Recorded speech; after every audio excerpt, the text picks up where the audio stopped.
Good afternoon, everyone. Thank you so much for joining us here online at the Knowledge and Learning Commons. This is our space here at the UN Geneva Library and Archives, where we're seated here today, to be able to collaborate and to share different forms of knowledge together on issues of multilateralism and professional development. And it's particularly designed for UN staff, diplomats and interns across UN Geneva. So thank you so much for joining us here today. My name is Natalie, and today at the Commons, we're very excited because we're launching a new series together with some of our in-house experts, who I'm very happy to introduce to you very soon. The series is called HiStories, and it's designed to bring some of the knowledge and the material found in the League of Nations archives here to life for you, through looking at different issues, events, and personalities that have shaped our history and that we find here in the archives. So on the screen here today, you see episode 1. We're beginning with the League of Nations Essentials, shedding new light on the first global multilateral organization. So in this hour, our colleagues are going to share with you some of their insights on the League of Nations through the archives, and I'm very excited myself to hear what they have to say. Joining us today, we have Blandine Bugaz-Lufer. She is the chief of the Institutional Memory Section. We also have with us Pierre-Etienne Bonneuf. He is our scientific advisor here at the Institutional Memory Section. Joining us a little bit later on during Q&A, we have Colin Wells. He's the project manager of the Total Digital Access to the League of Nations Archives project, or what we call LONTAD. And our resident librarian here today is Cristina Giordano. She's here if you have any questions. She's going to be streaming in from the reading room. She's here to answer any questions that you have related to library resources, the research guides, and our books here. So I will leave Blandine to share more of an introduction to what you'll experience in this hour, but we also would love to hear your thoughts. So there is time for Q&A. And you'll find to the right of your screen where you can type any questions you have, and we'll get to that during the Q&A section. Now, before we get started, we actually wanted to hear your thoughts on 3 questions related to the League of Nations. So we really invite you to take a part of this. If you have your phone with you, you can just scan the QR code that you see on the screen now. Or if you don't have access to be able to scan the QR code, no problem. You can type into your phone URL or into your desktop, slido.com. The event code for the quiz is League with a capital L. We're going to wait for you over there. There are 3 questions to answer. So, number 1, would you define the League of Nations as an insignificant organization, a failure, a necessary experiment, or a success? Over to you to answer that question.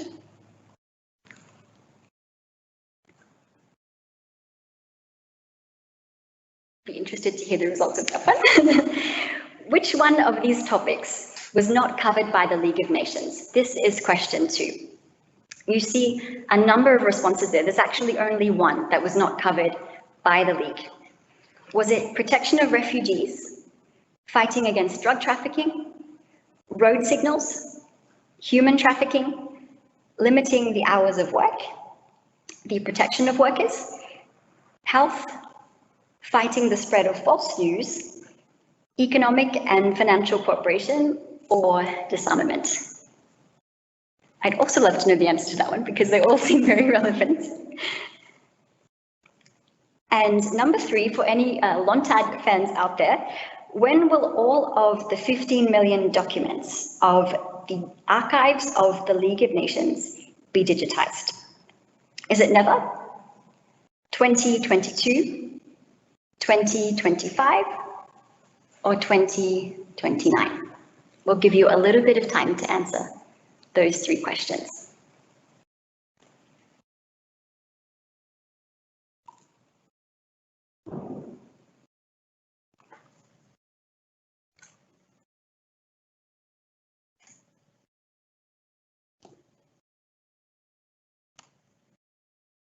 It will be quite interesting to see what the results are.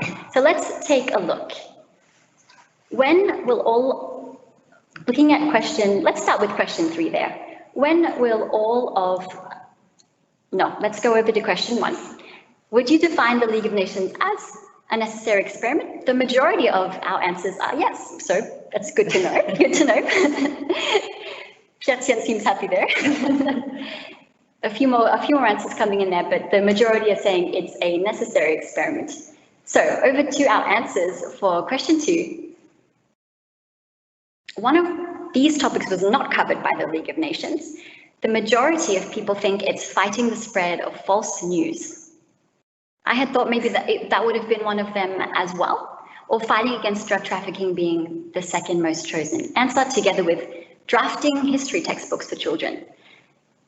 Interesting. I'm sure our speakers today will be able to shed some light on the true answer there. And finally, to question 3. When will all of the 15 million documents of the archives of the League of Nations be digitized? 2022. I think we have some knowledgeable people in our audience. Great, interesting results and some different results. So over to Blondine to begin with some reactions, but also to kick off our conversation today. Thank you. Thank you. So good afternoon, everybody. First of all, I would like to thank our colleagues here from the Knowledge and Learning Commons for launching this HiStories series. We are very excited because it's a long time that we wanted to share with everybody here the historical knowledge which we have at the Library and Archives. The objective is to highlight, unveil the complexities and the realities of the history of the past 100 years. So as Nathalie just said, we have a very knowledgeable audience. I first of all wanted to thank the audience for participating in the quiz. You are all very knowledgeable because, interesting enough, the first question, nobody said that the League was a failure, which is something that we encounter very often. The majority of people have this perception that the League was a failure. And indeed, in a way, it has been, because it failed its political mission in avoiding World War II. But historians have worked a lot in the past 15 years, and we have daily contact with them. And they research a lot about the many activities of the League, which actually had a very important impact on international cooperation. And this leads us to the results of second question, where there were a lot of activities listed. Here, the audience was not that knowledgeable. It was not the false news, which were not dealt with the League. It was limiting the hours of workers. Pierre-Etienne will tell you much more about all these activities of the League, which can be considered as a very important experiment. And very importantly, these activities laid down foundations for a lot of things that we are working on here today at the United Nations. So without any further ado, I would like to give the floor to Pierre-Etienne Bourneuf. Thank you very much. Actually, I'm going to develop a little bit what you already said. We have a knowledgeable audience, and basically you already said everything. So all my apologies if I'm going to repeat. I'm going to try to develop a little bit these 3 points, the learning objectives of these sessions, starting from the simple question, was the League of Nations only a failure? Because also, even I would say, if the audience answered it was a necessary experiment, we must admit that generally speaking, the League of Nations today is associated with a major failure. Why? Well, because the League of Nations was not able to avoid the collapse of the international system during the 30s. And obviously because the League of Nations was unable to avoid the outbreak of the Second World War. And obviously for an organization that was created to maintain peace and promote international cooperation, this is a major failure. And it's true that in the last, I would say that for a long time, historians have focused their attention on the causes of the failure of the League of Nations. And basically in the literature today, you can find 3 I would say, to give you a clear picture, I'm simplifying a little bit, but four actually main reasons that explain why the League failed. The first reason is that the League failed because of the lack of universality. Membership, obviously, the US never joined the League, and so the League lacked credibility and obviously was not efficient during the 30s. The second reason, or the second main cause, focuses on the covenant of the League of Nations, the founding document of the League, and the weaknesses of this founding document. Basically, the covenant didn't provide for the means to the League to fulfill its mission. The third reason focuses on external factors. Well, why? Well, because basically the deterioration of the international relations during the 30s, because of the world economic crisis, made actually the context impossible to succeed for the League, to give the possibility to the League to succeed. And the fourth, actually, main reason is that the League failed because it was betrayed by the member states. The member states did not support the League when it was needed.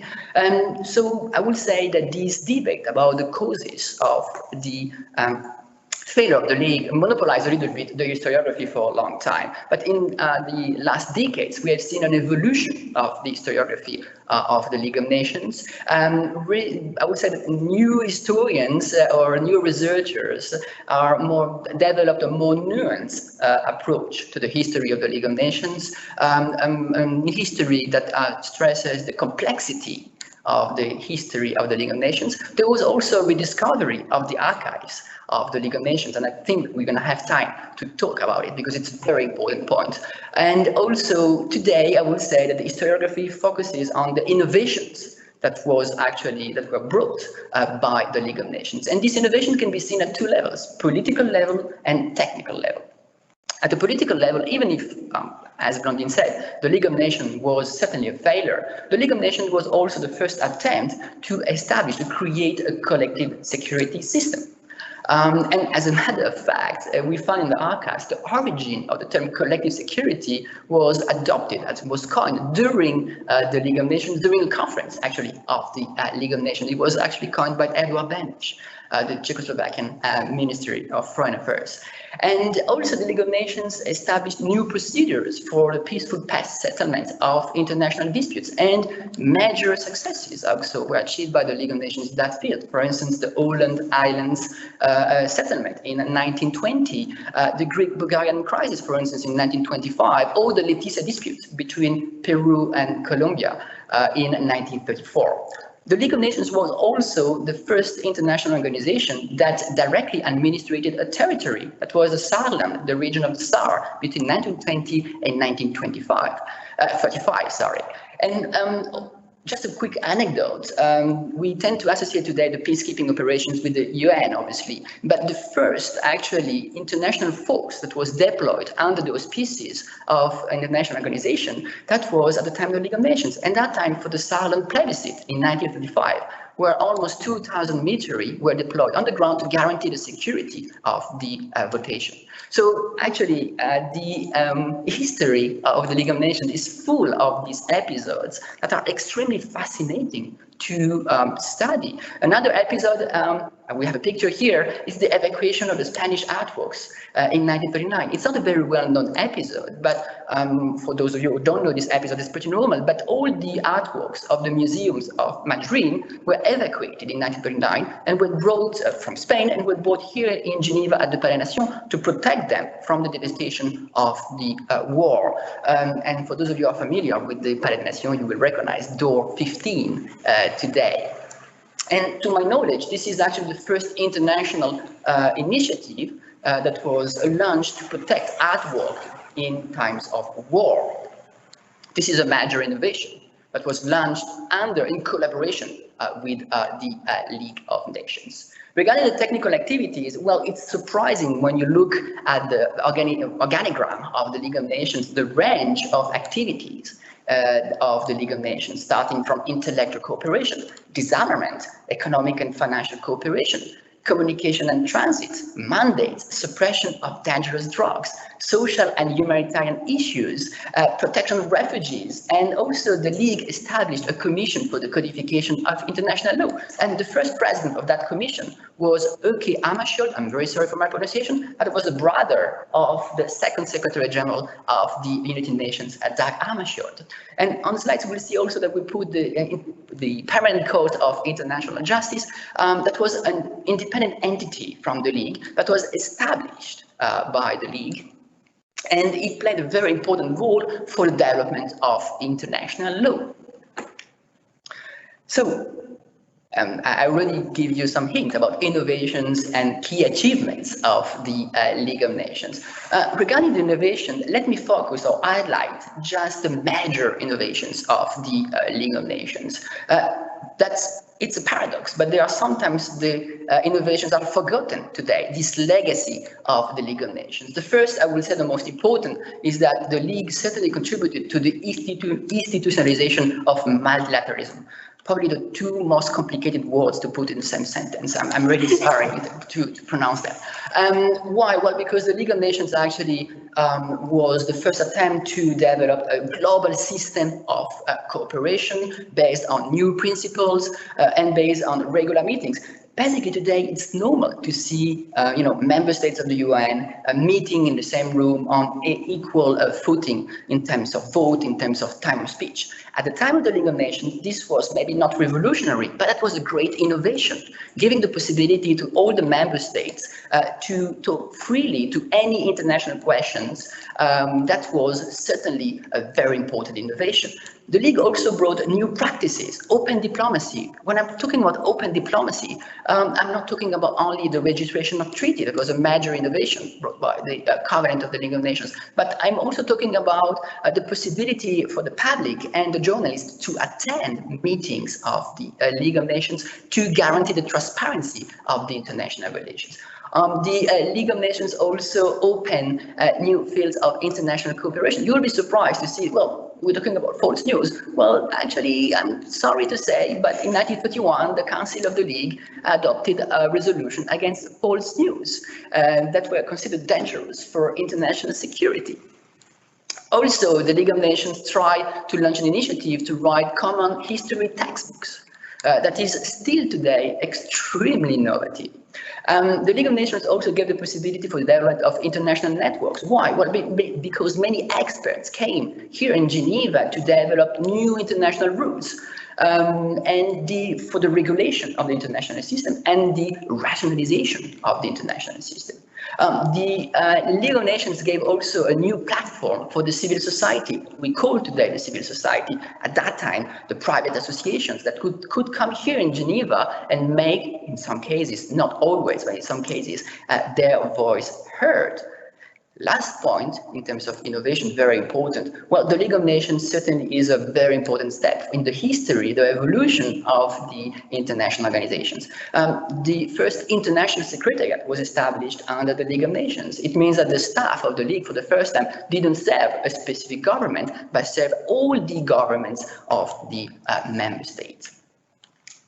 Regarding the achievement, well, I don't want to be boring because the list would be extremely long. So we just selected a few of the major achievements, or what can be considered major achievements of the League of Nations, starting from the General Protocol for the Prohibition of the Chemical Weapons, was signed here in Geneva in 1925, Slavery Convention in 1926, the Convention for the Prevention and Punishment of Terrorism that was signed in 1937. For the lawyers, I think that's the only international convention that contains an international definition of the word terrorism, still today. The Convention for the Unification of Road Signals. Yes, you will never drive the same way after this, after this meeting, because the shapes actually of our panels of road signals were adopted in 1931 here in Geneva, as you can see from the slide. Also, a very important step that was achieved thanks to the League of Nations was the Nansen Passport in 1922. And I think I'm not going to talk a lot about the Nansen Passport because probably we need a special meeting on that. But you know, when we when we work in the archives, we are dealing with documents that are that's paper, right? But what is very interesting is what is behind this document. And basically, you can see this passport, Nansen passport, that was a fundamental step for the protection of refugees. But also this document, this piece of paper, gave back dignity to probably millions of refugees during the interwar period. And that's why maybe we should come back here if you invite us again to talk about this document.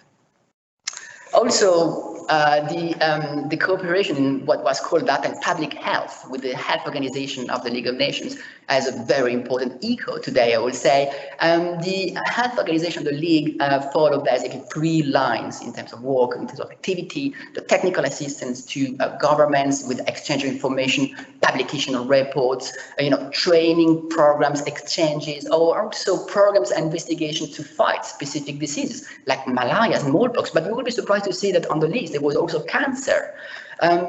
Also, the second line of work, second area of work of the Health Organization was the epidemiological information. All these difficult words are in my presentation today. Basically, there was a system to basically check the spread of disease worldwide. And the last, but not the least, of this area of activity of the Health Organization was the biological standardization of sera and biological products. And you can see on the right side of the slide, there are standards of insulin or vitamin that were adopted thanks to the activity of the League of Nations. Briefly, I will finish my presentation with this point. What are the differences or the continuities between the League of Nations and the United Nations? Most of the public answer that actually it was a necessary experiment. So in which terms? Well, basically, you need to understand that legally speaking, the UN and the League are very different organizations. If you compare the Covenant, the Covenant has 26 articles. The Covenant of the League of Nations, the UN Charter has 111 articles. So that gives you the idea of the functions and procedures are much more defined, or actually better defined in the UN Charter. Also, we can mention membership. Obviously, the UN is a universal organization, contrary to the League of Nations.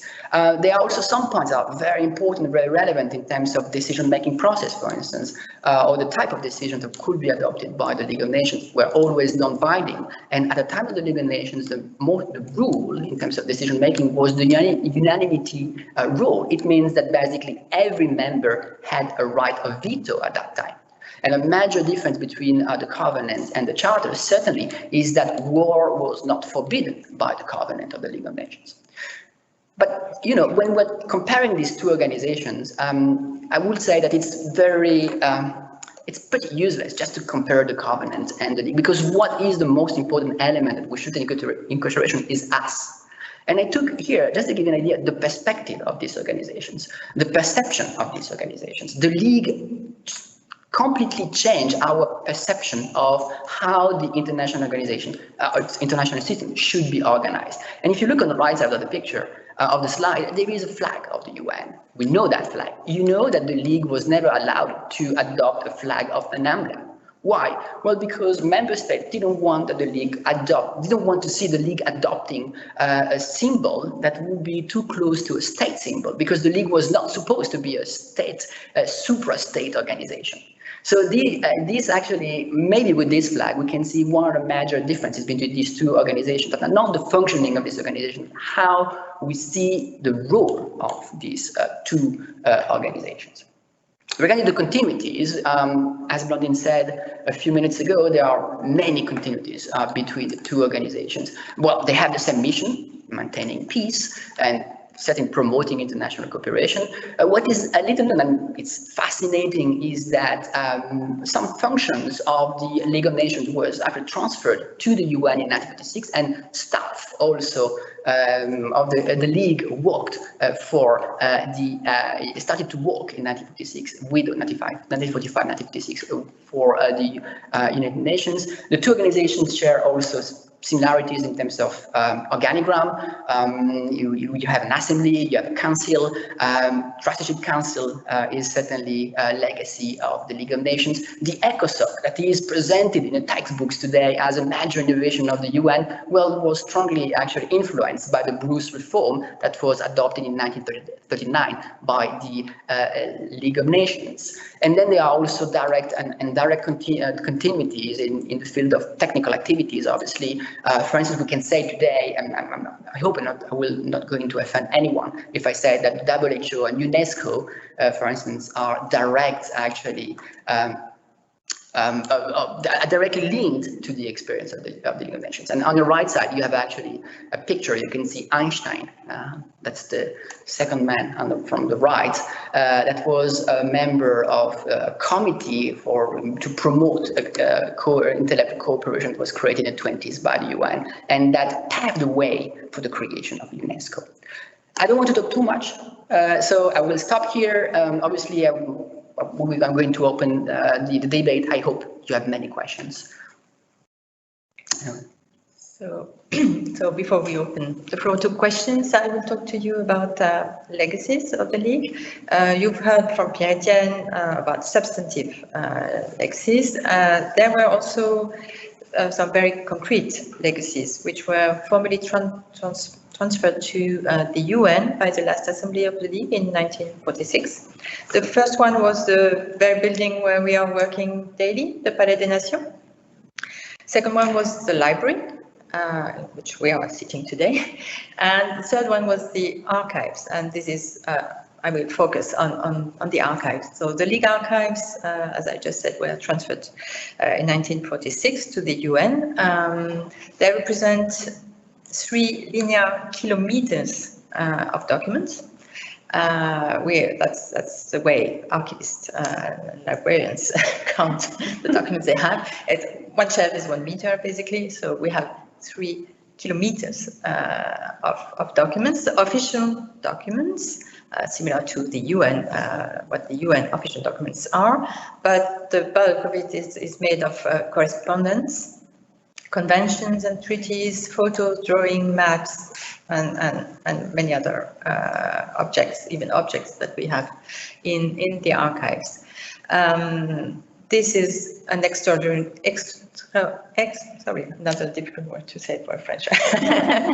an exceptional collection that we have here, and which was its importance was recognized by UNESCO. It was inscribed in 2009 on the UNESCO Memory of the World Register. So, all of you can access these archives. How to do this? So first of all, you are, during the COVID crisis, the conditions are a bit special, but everybody is supposed to be able to come to the archives reading room that we have here at the third floor of the library. You can still have access to the reading room now, even during the COVID crisis, but it's on appointment only. So here you have a link and you can have access to the contacts. There's another way nowadays, which is digital. This was one of the questions in the quiz. So we've launched 2 years ago the Total Digital Access to the League of Nations Archives project, thanks to a grant that we received from a private donor, and which allows us to digitize the 15 million pages represented by these 3 linear kilometers of archives. So to answer the question of the quiz, most of you were right. So the project will be completed by the end of 2022. So we are now more than halfway, and we already, so the final platform where we will give access to the digitized documents is not live yet, but we have ways to give access to the documents online already. So if you wish so, just contact us and we can give you access. So not everybody has time to delve into the archives. It can be a very time-consuming process. It's very interesting, and we love doing this, but it can be very time consuming and even tedious in sometimes. So there are other ways to learn more about the history of the League. First of all, the library here has a lot of publications related to the history of the League, and most of them are publications that were published by researchers who used the archives here. So I invite you to consult the archives, the library catalog, global search. I also would like to mention that not only we have publications by researchers, but we also have a very exceptional collection of publications from the time of the League, which sometimes are not very well known, but are worth consulting. We have developed research guides on different topics, so clicking on the link you will have access to them. We organize exhibitions, mainly in the UN Museum in Geneva, that is located here at the first floor of the library. We provide guided tours, so again, with the COVID crisis, we can do so, but really on appointment. But to allow a wider public to access these exhibitions, we have developed online and virtual tours. So the virtual tour of the museum is not ready yet, but will be in a few weeks. We have, so this year, last year and this year, we are celebrating 100 years since the creation of the League. And within this program, we have developed a panel exhibition, which will be presented physically on Place des Nations from 12th October, sorry. But you can already access the online version of it. And within the same program, we worked with the Bodman Foundation, and they presented War and Peace, an exhibition at the Bodman Foundation, where we presented also quite a lot of documents from the League of Nations archives. And they also have put online a virtual version of this exhibition you can still access. We are participating in events like the one today, and the series, the HiStories series, will allow you to hear more stories about the League, and also the podcast series that our colleagues here are doing. So the next page. So some of the podcasts are related to the history of the League and the history of multilateralism. We can also help you in your daily work. For instance, if you are writing speeches for the DG or for someone else, the library has developed a quote database related to multilateralism. So if you are looking for a quote, you can consult this database. You can also just ask us if you want us to check about historical facts or help you finding some history related facts. And importantly, that will be my last sentence. Don't forget that I know that our audience, among our audience, it's more mainly staff. The League of Nations archives, which are exceptional, they were organized and kept by staff members of the League. So everyone here has a responsibility in documenting the history of the future. And we have a team here in the institutional memory section, the records management unit, which is ready to help you with this. We provide records management advisory services. So please think, of course, you don't work to document history only, but that's an important aspect that we would like you to think about. On the slide, you have the different contacts that can be useful for you. And also here, the different websites that we are maintaining and where you can find a lot of information. So that's the end of my presentation. We have a small bonus for you before you can ask questions.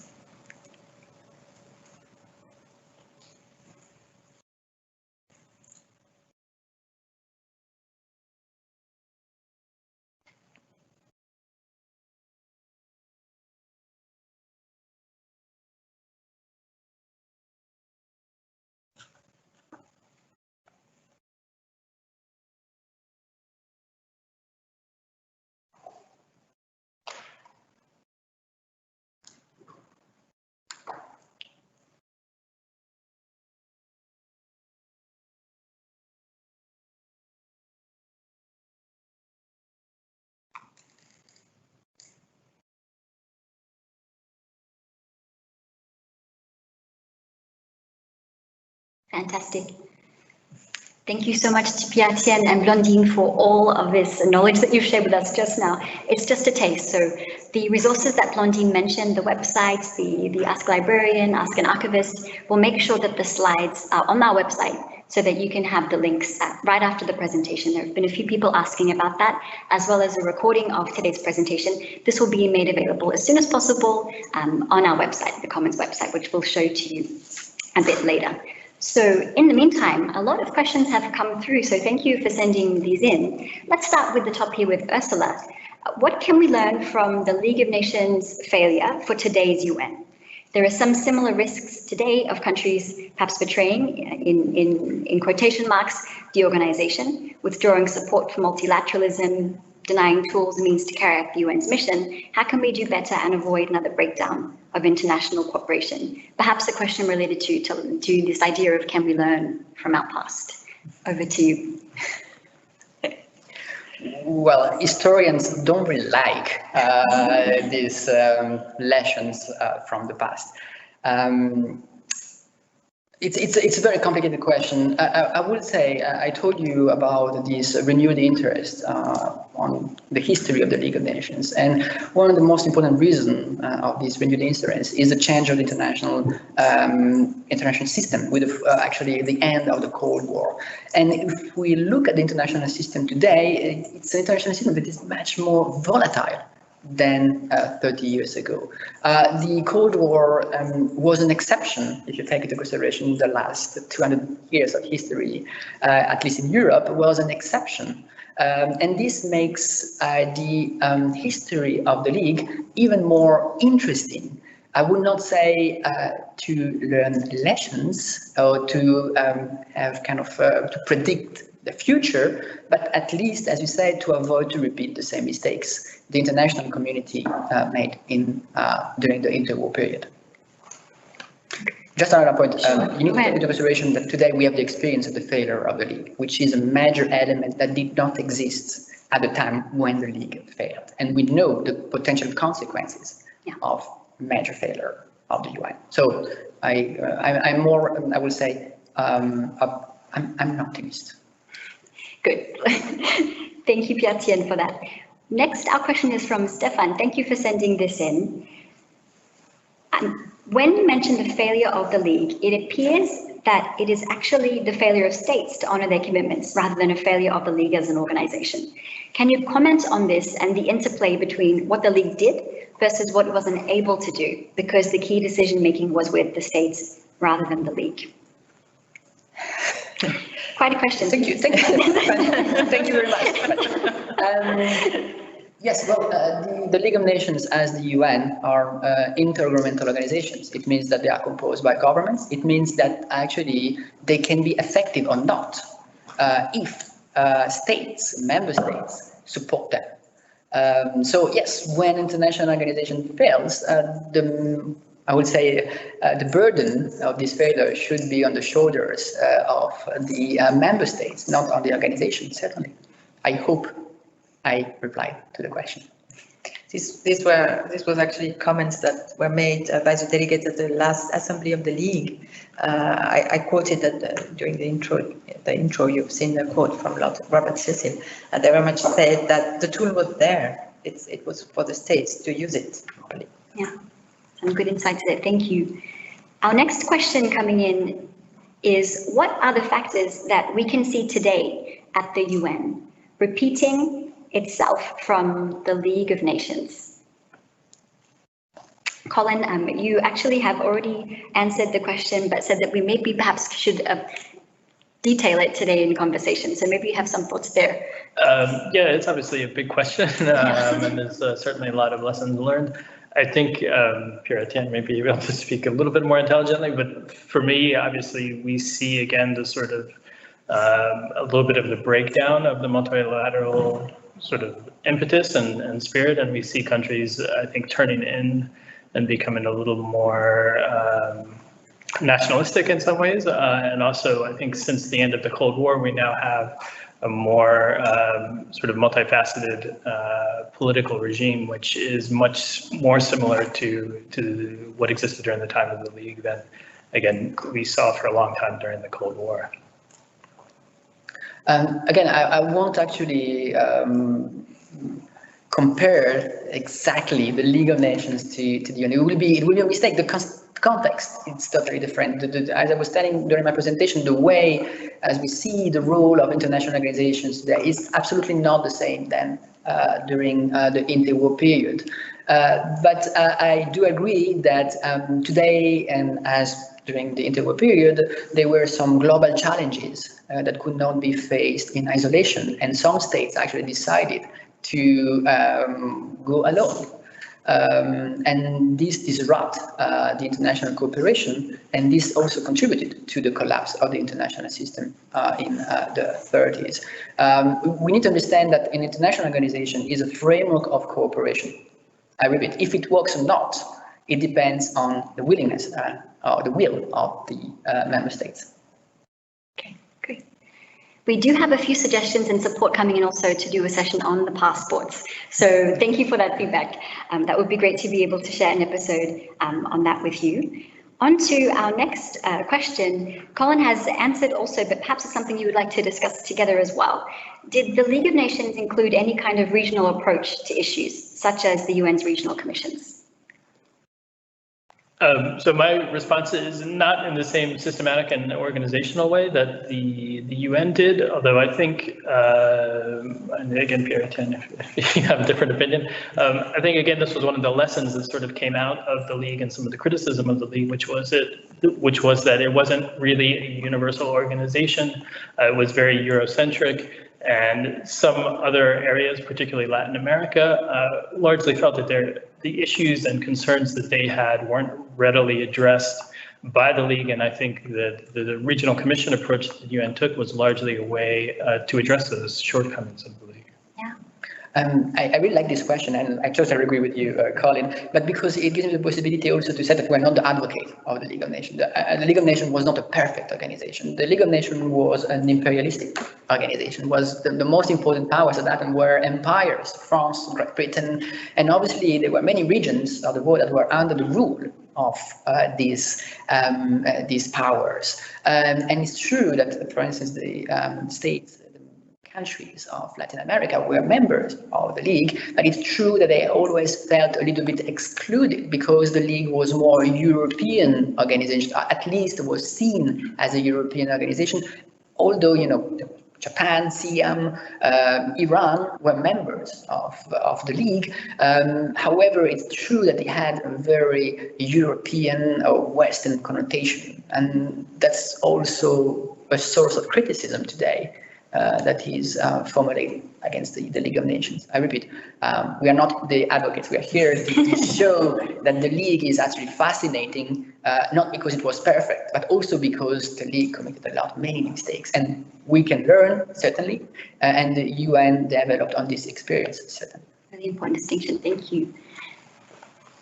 A question now from Genevieve, thank you for sending this in. In the 4 reasons you mentioned as possible explanations of why the League was sometimes considered a failure, would you see any similarities with the current difficulties faced by the UN? We've got a good audience here today. I think it comes back to what Pierre-Etienne just said before, that the context is different, and it's always dangerous, I would say, to draw conclusions and comparisons. In general, history, we don't, as also Pierre said, we don't like this idea of learning lessons. It's more understanding what happened. And when you understand what happened and you understand better the present time, so it gives you more cards to play, but it's not, comparisons are always dangerous because context is different. We are now 100 years after the creation of the League. A lot of things happened since then, and circumstances are different. It's a very interesting distinction then to make, because part of our vernacular so much these days is what are our lessons learned from the past? Perhaps it should be how do we better understand our past or understand our past? Understand our present. And as well as our present. We can learn from the past to understand better where we are today. Yeah, great. Over to our next question. Would it be useful for the UN General Assembly to host a session on the heritage of the League as a means to uncover any learnings that could come in handy for the UN? That's a question you should ask. You should definitely. We'll get back to you on that one. So a question here for our archives. What are the types of documents you have in the archives? Maybe you could share one interesting find. Very difficult question. One find is Yeah, so basically, the League is a very large collection. So as we had suggested earlier, there are almost 15 million pages of material within the League archives, and they really contain everything that provides evidence to what the League did. So everything from original correspondence sent to and by the League, reports, minutes of all the different meetings of technical commissions, the main bodies of the League, as well as exchanges with what we now call civil society. There's also all of the official documents produced by the League are part of the collection, as well as some relatively small photo collections that were produced during the time of the League. So it's really a huge collection. We also have quite an extensive treaty and convention collection. Again, as was discussed, sort of this idea of open diplomacy was a big innovation of the League. And because of that, we have a very impressive collection of treaties and other international conventions that were submitted to the League to be published as part of their work. A single document is always difficult to identify. I think all of us have sort of our favorite documents, but yeah, there's just so many, it's hard to pick really one. I don't know. One of my favorite documents is the original speech that Haile Selassie gave before the assembly to protest the Italian invasion of Ethiopia in the 1930s, which was seen as really a critical political issue in the history of the League. Wow. You know, we could take a few of your selections of favorites and have them as part of the resources we share with the attendees afterwards. Yeah. I'm sure there are some really interesting finds. Okay, a few other questions coming in. It's looking at the role of the League as well. How did the League of Nations deal with the fact that a substantial part of the world was made up of colonies at the time? And perhaps a second question here, could you please elaborate more on the League's role in decolonization and its relationship to the UN Trusteeship Council, if there is a link there? Well, we need 2 hours. 10 minutes. Yeah, just to make a distinction, at the time of the League of Nations, there were colonies and mandates, and there was a legal difference between these two territories. And even among mandates, there were different, actually, groups of mandates. There were territories that were administered by member states under the supervision of the League of Nations. So they were not treated as national territory like colonies, but in custody, in a sense, to these member states. So to answer the question of decolonization, that's actually fascinating because I told you that sometimes the League of Nations was a platform for private organizations to come here and to make their voice heard by international community. And in some cases, they were also representative of minorities coming from, colonies, but also national, countries. So this is actually very interesting. What was the role of the League of Nations for the process of decolonization?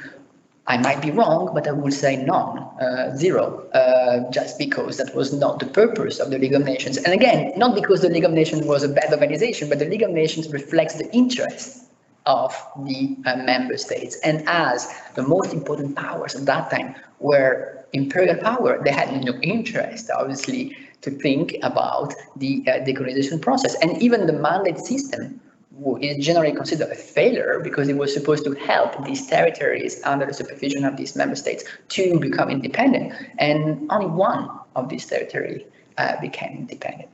Obviously, with the UN, it's totally different. It's another context. And here again, just to clarify the complexity between the League and the UN, today the UN will have 193 member states. I think that the maximum of member states at the same time, at the time of the League, was 60. So to give you an idea, also the international community was really different at that time. Wow. We definitely would need a few more hours to go into this question in detail, but thank you for sending it in. We do have another question related to the centenary. Could you say a bit more about the centenary of the League? What is it, and what should we expect during the centenary? So actually, we are almost at the end of the program. We started in April 2019 with a whole program with different partners from the city, the canton, the airport of Geneva, which is also celebrating 100 years since its creation. And we will end in a month, at the end of October. We chose to do a 2-year program because the League history, so the decision to create the League was made during the Paris Peace Conference in 1919. In April 1919, the decision was made. And then the covenant was included in the Treaty of Versailles in June 1919. And it entered into force in January 1920, and the first assembly of the League happened in Geneva in November 1920. So that's why we chose this large period to celebrate. We did a lot of activities, exhibitions, which I mentioned, events, online products. We have a website. So, by the way, it was the program was under the title of 100 Years of Multilateralism. So please visit the website. You will see more, and you will learn more about the few forthcoming events. Yes. So, Pierre-Etienne, would like to add? No, nothing to add. Fantastic. We do have a link so you can learn more about the centenary, the 100 years of multilateralism in Geneva. There is actually a question about Geneva from Marius from UNEP. Thank you for sending it in.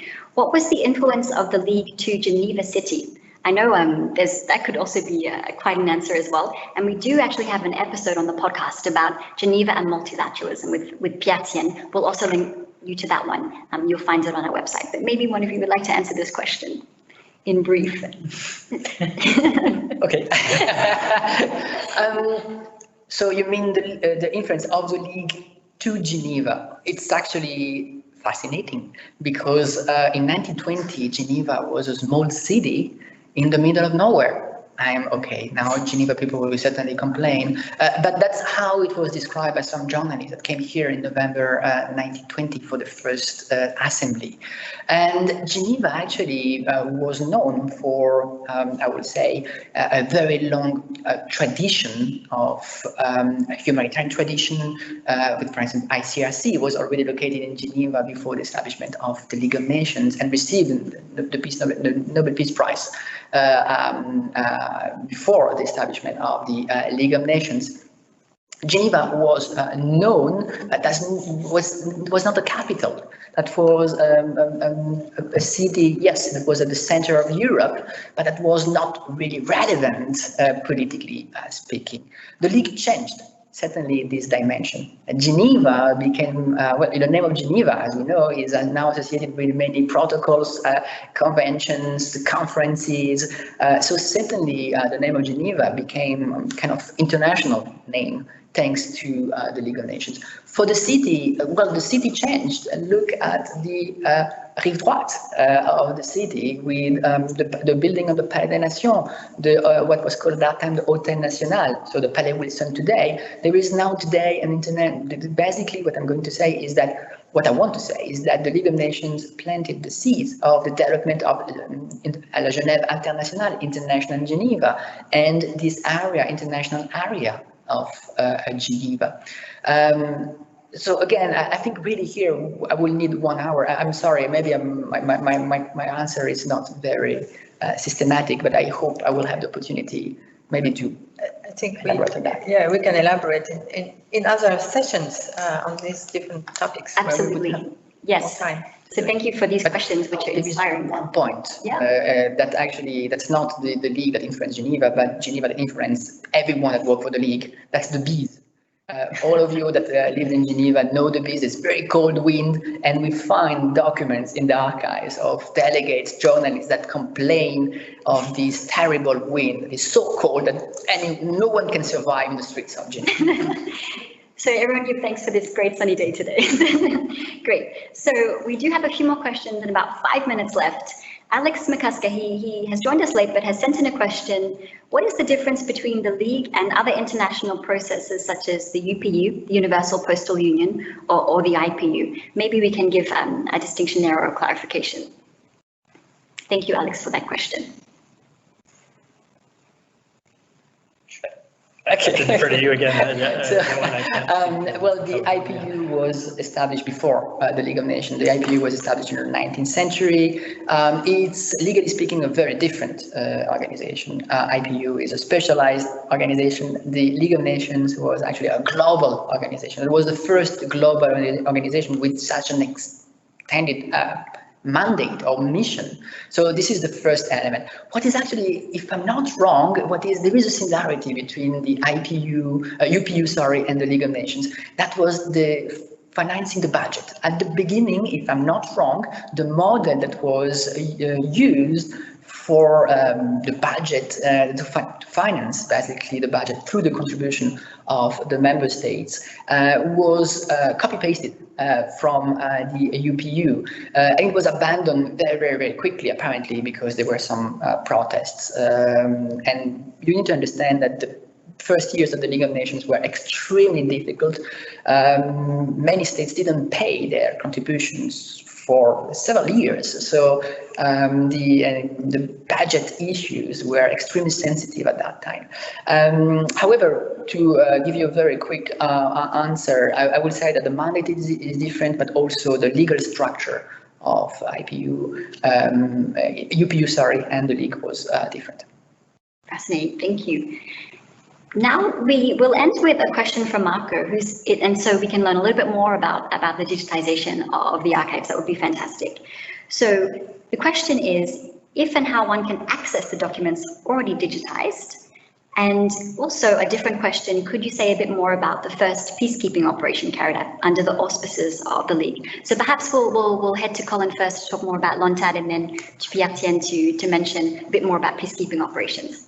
Sure. So for the Lontad project, as mentioned, everything will be completed in 2022, but we started operations back in February of 2020. And we've now digitized basically over 8 million pages, so we're well over halfway through the project just in terms of the quantity of material to digitize. To access that material, there's a couple resources that you can use. So there is a project website called lontad-project.unag.ch.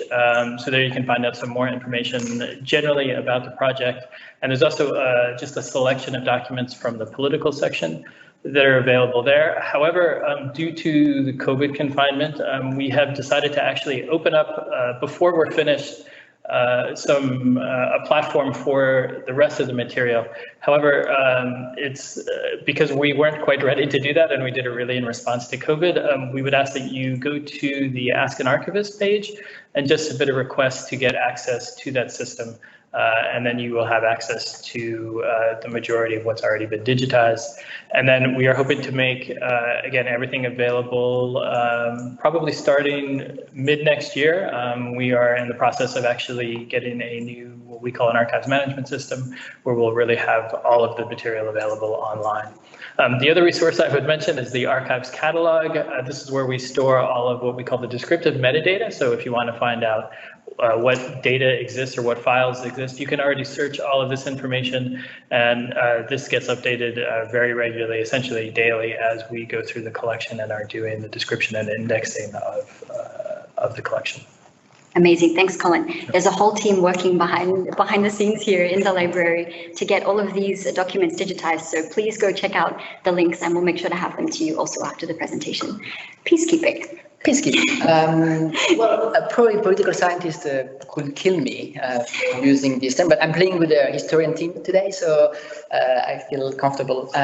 Why? Because, as I was telling you, peacekeeping is normally associated with a very specific form of military operation, we can call it, that was launched by the United Nations. However, we can see some characteristics already before, thanks to the League. And what is fascinating, and here again, is that a few months after the establishment of the League, there was an issue in the city called Vilnius today. And this city was contended between different countries, Poland and Lithuania. And very quickly, the League of Nations basically elaborated a project of sending troops there to freeze the situation. And in my opinion, well, this can be considered a project of peacekeeping operations, where the troops that are sent in a territory are supposed to be neutral, and they have a very clear mandate. They should not use force. They come also, they are deployed also because the parties accept these deployments. The Vilna actually operation never took place because of political reasons, but there was another operation in Leticia where an international administration was sent in the middle of nowhere. Leticia is in the middle of Amazonia to avoid a war between two countries again, and there was an international force that was under the command of this international commission. And the last example of peacekeeping operations, or peacekeeping actually activities is with the deployment of troops for the plebiscite in the Saar. Here again, I know that there are many researchers today that are studying peacekeeping operations, studying, for instance, how the coordination of the military forces that are deployed is made. Well, you can go here. You will see in 1935 exactly the same debate. Who should be the commander? What should be the duties of the troops? What should be the power of the commander at that time? It was British actually. And what is very interesting, apparently the troops in the Saar was sent, and the only accident that happened, it was between a British soldier and an Italian soldier, and it was for a woman, obviously.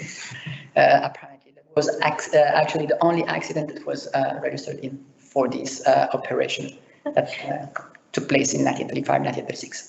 There we go. A little bit of taste of history there for you today. Thank you so much to all of our speakers for taking the time to share this knowledge. It's only just a bit the surface from what is here in the League of Nations archive. So on the screen now, you'll find the URL where you can find all of the links that were mentioned today. We'll also make sure to have them on our website, which is commons.un.org. So thank you all for joining us, and we hope that this was a useful taste for you to learn about more. This is just the beginning of the history series, so we will be in touch to share with you what the next episodes will be. So make sure to head to our website, UNOG Broadcast if you're a UN staff member, and also our newsletter if you'd like to sign up to that. The final thing we would like to say is that we do have our podcast as well. So if you want to check it out, and some of the episodes there related to the League, please go ahead and scan the QR code. You can find our podcast there, the next page, on Spotify and Apple as well. So we hope that this has been a useful and interesting hour for you. It definitely has been for me. There's so much more to learn. So Blondine, Pierre-Tienne, Colin and Christina behind the scenes, thank you for joining us. There's also our production team behind the scenes as well to thank for being able to put this on. We wish you a really great day. Please send us any feedback that you have. We're more than happy to have to answer your questions. So you can email us here or scan the QR code to give us some feedback. We wish you a great afternoon and a great rest of the week. We hope to see you soon at the Commons. Bye for now.